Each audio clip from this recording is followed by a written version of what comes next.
പ്രിയമുള്ള പ്രേക്ഷകരെ, ഇവിടെ നാം ചർച്ച ചെയ്യുന്നത് മേൽപ്പത്തൂർ നാരായണ ഭട്ടതിരിപാദനാൽ വിരചിതമായ ശ്രീമൻ നാരായണീയത്തിലെ നൈമിത്തിക പ്രളയവും നാഭികവനത്തിൽ നിന്ന് ബ്രഹ്മാവിൻ്റെ ആവിർഭാവവും എന്ന 8ാമത്തെ ദശകത്തിലെ 9ാമത്തെ ശ്ലോകമാകുന്നു.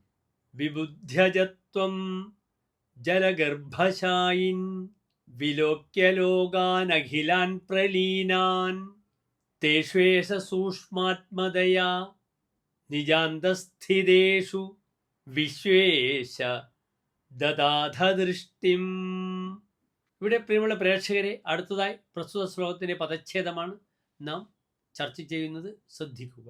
വിബുദ്ധ്യ ച തം ജലഗർഭശായിൻ വിലോക്യ ലോകാൻ അഖിലാൻ പ്രളീനാൻ തേഷു ഏവ സൂക്ഷ്മാത്മതയാ നിജാന്തസ്ഥിതേഷു വിശ്വേശ ദദാധ ദൃഷ്ടിം.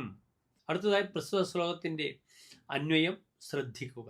ഹേ ജലഗർഭശായിൻ വിശ്വേശ ത്വം വിബുദ്ധ്യ ച അഖിലാൻ ലോകാൻ പ്രലീനാൻ വിലോക്യ സൂക്ഷ്മാത്മതയാ നിജാന്തസ്ഥിതേഷു തേഷു ഏവ ദൃഷ്ടിം ദദാധ.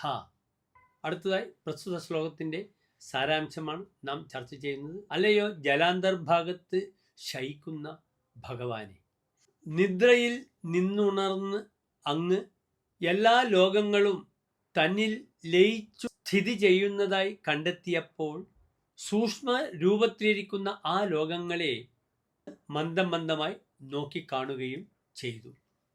നമസ്തേ.